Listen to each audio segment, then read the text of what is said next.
A NBA você viu, assim, eu tô pensando aqui sozinho, você viu muito menos lesão do que na NFL, ou não? Sim.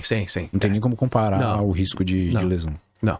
Porque quase não tem contato o basquete. Mas tem muita lesão, porque são muitos jogos, né? São muitos então, lesão jogos. por estresse, assim? É carga, né? Tá. É carga, são jogos, acontece. Às vezes parece que o pessoal não tá fazendo muito esforço, não, mas, é bruto o esporte também, né? É que os caras são tão bons que eles fazem, eles acham que você faz parecer que é fácil. Mas você vê tornozelo, bastante tornozelo, né? Você vê joelho, às vezes, infelizmente. Muscular, assim, você vê talvez mais adutor, né? Você não vê tanto posterior da coxa. Você vê panturrilha, né? Pé, né? As inflamações na planta do pé e tudo mais. Aí você começa cotovelo e ombro, né? Sim. Não tanto, mas você vê também.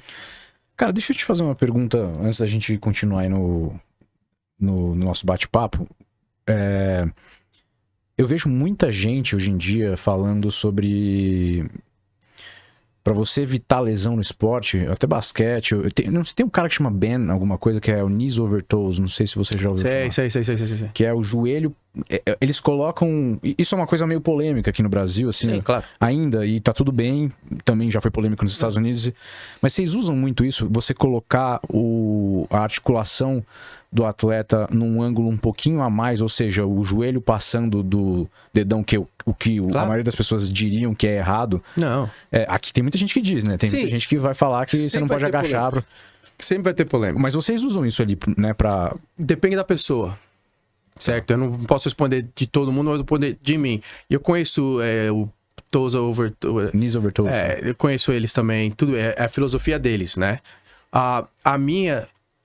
Primeiramente, quem move é a articulação. O músculo reage ao movimento da articulação. Tá. Tem gente que fala ao contrário, né? O músculo age e a articulação reage. Eu acho o contrário. Entendeu? Então, você tem que colocar a articulação em posições para priorizar o movimento.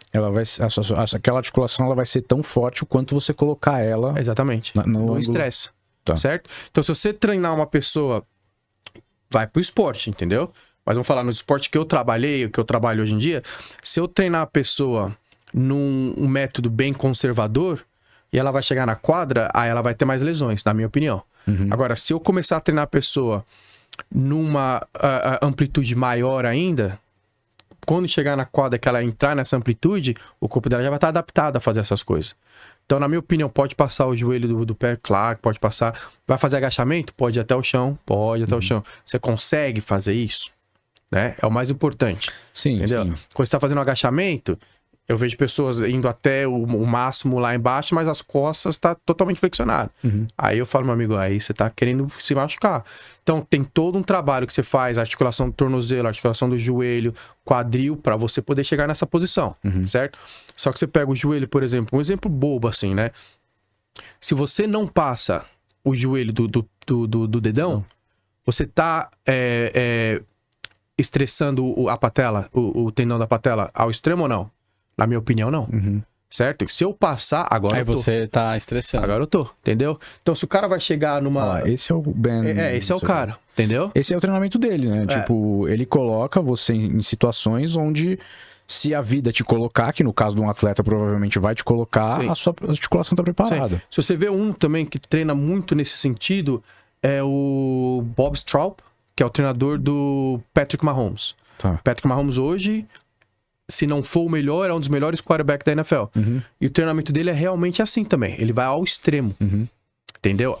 Algumas coisas que ele faz ali, não que eu discorde, eu acho que eu queria saber um pouquinho mais para saber por que ele faz ali. Porque também, quando você faz um movimento um pouco mais assim, você tem que também entrar em consideração nos ligamentos.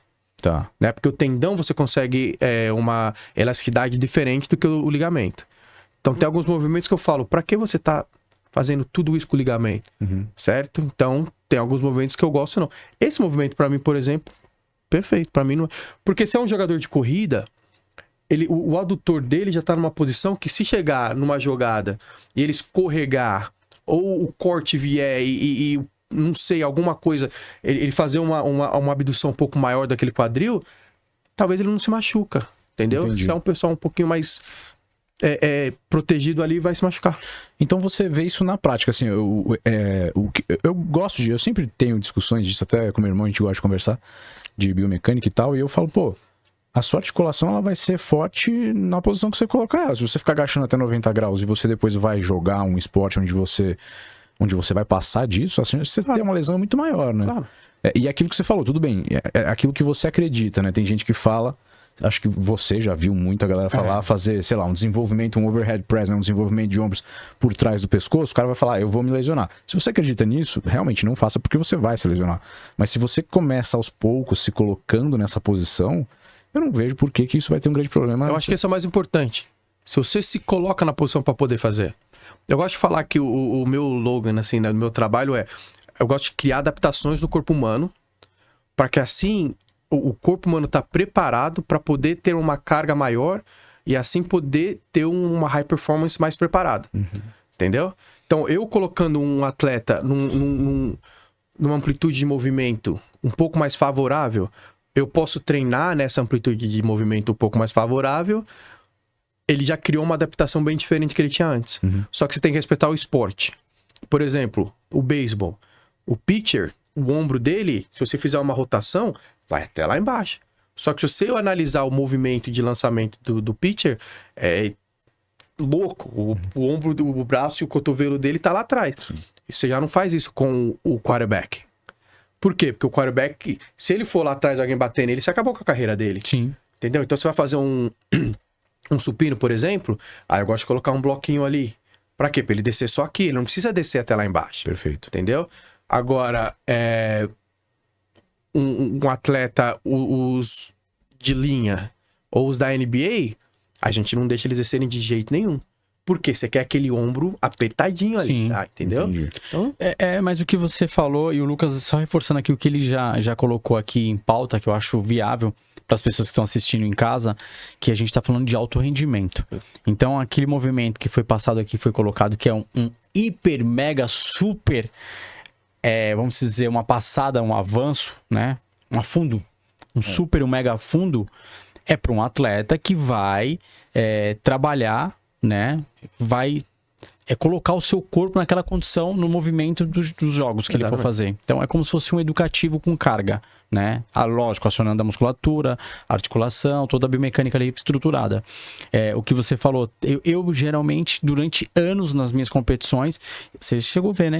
Eu faço desenvolvimento de ombro atrás, com a barra. E pra mim tudo normal, pelo contrário, eu acho o máximo porque eu consigo encabeçar mais o ombro. exatamente. Nas épocas de competições. Né? O cara que é... Já fui bodybuilder, tá ali. Então, eu ia falar... Não. Tá aqui os meus troféus. Não, mas eu ia Estados Unidos, na Califórnia. Eu ia falar isso também, primeiramente, parabéns, né? Mas eu ia falar isso também, porque às vezes quando você treina numa posição um pouquinho mais diferente, você consegue definir partes do músculo que outras pessoas não conseguem definir. Sim. Entendeu? Então, depende do que você quer fazer. Sim. Pra você, com todo o respeito, quando você treina halterofilismo desse jeito, você não vai lançar uma bola, né? Você não vai... Sim. Então, você Botar quer com o meu criar ombro aquela ali, musculatura cintura. pra ficar bonita, pra... Eu acho que assim, essa conversa que a gente tá tendo, ela se aplica muito ao esporte de alto rendimento, né? No sentido de quadra, corrida e tal. Sim. Agora, a gente tá falando, inclusive, até de fisiculturismo, cara, você buscar a amplitude máxima faz total sentido. Total sentido. Porque claro. se você parar pra pensar um cara que faz leg press até 90 graus, qual que é o esporte de fisiculturismo? Você tem o músculo completamente desenvolvido. Sim. Às vezes você vê esses caras que treinam com amplitude pequena, o cara tem músculo no meio do quadríceps e depois acaba perto do joelho e não tem inserção. Exatamente. E também outra, o quanto de força você consegue gerar, né? Os levers, né? Então é só trabalhar nos levers, entendeu? Claro, todo esporte tem que... Só que, de novo, essa é a minha filosofia. Tem gente que tem outras filosofias. Eu acho que a pessoa que estiver treinando ou dando o treino pra alguém tem que fazer o que aquela pessoa é confortável e sabe fazer. Não é eu pegar agora porque a gente conversou disso e houver aquele movimento, eu vou passar pro meu atleta amanhã, entendeu? Faz sentido? Faz sentido. Mas como vocês falaram, demorou tempo para aquele cara chegar ali. Então vai de pouquinho, vai de pouquinho. Fora a musculatura, você preparou os tendões, tem Preparou o tudo isso. tendão, preparou tudo. Porque a amplitude, eu defendo o que o Lucas falou aqui. Sobre amplitude, e você como fisioterapeuta, você fala, tem que ter amplitude. O que a gente vê ali na biomecânica do movimento é justamente a patela, né, passando o bico do pé. Passando muito. mas o tendão patelar dele tá super fortalecido. O tendão dele tem que estar muito fortalecido até pra atividade que ele faz. O posterior da coxa também todos, Sim. entendeu? O que eu tô falando assim, além de amplitude, super amplitudes, né? Sim. O que esse cara diz que é o que você falou, é justamente você fortalecer toda essa parte, essa cadeia posterior, porque geralmente onde o cara tem lesão no músculo é no momento de desacelerar. Sim. Né? Então, tipo, o joelho geralmente é quando. A maioria das lesões, acho que você tá desacelerando ou girando, mas desacelerando principalmente. Qual? Depende da lesão. Né? Se a gente tá falando de uma lesão de tendão, não, pode ser numa contração, uma concêntrica, né? Aquele movimento ali Pode ser. de afundo, É. pra mim era muito mais ali a questão de adutor. Sim, claro. Porque ali, cara, na hora que ele vai puxar a perna de trás, Bem, exatamente. sentiu. Exatamente. Entre adutor e posterior. Só que outra coisa que você tem que levar em consideração. Às vezes, se você tiver muita amplitude, você vai gerar talvez menos não existe, né? Sim. Menos força. Menos força. Certo? Por quê? Porque você tem que entender essa parte também da fisiologia, certo? Perfeito. Então, talvez, se o seu intuito é que esse atleta seja um corredor, tem jogadores que a gente treina que a musculatura dele é tão tensa, mas é assim que ele produz a força. É assim que ele tem que ser. É assim que ele tem que ser. Então, pra ele, você não vai nunca conseguir chegar lá, entendeu? Mas, de novo, na minha opinião, você tem que levar a extremos pra cada pessoa. Ale, você vê muito a galera utilizando. E se você vê, você acha que é eficiente ou não, além desses treinamentos de hiperextensão e tal, esses treinamentos de. Treinamentos não. Essas exposições de mudança de temperatura, gelo, quente. Vocês usam muito isso? Não? Sim, pra recovery, né? Mais pra recovery, talvez até pra preparação, assim, mas a gente usa bastante. De novo, depende do que você quer chegar. Eu gosto mais de usar o quente. Depende do que eu quero chegar, eu gosto mais de usar o frio. Se for um negócio de inflamação, eu gosto de fazer um contraste.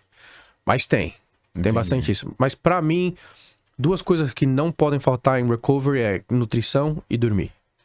Legal. Entendeu? Tem que ter pra recuperar, né? Tem que O ter. resto é ajuda. Mas se você não tiver esses dois, você não vai chegar em lugar nenhum. Minha opinião.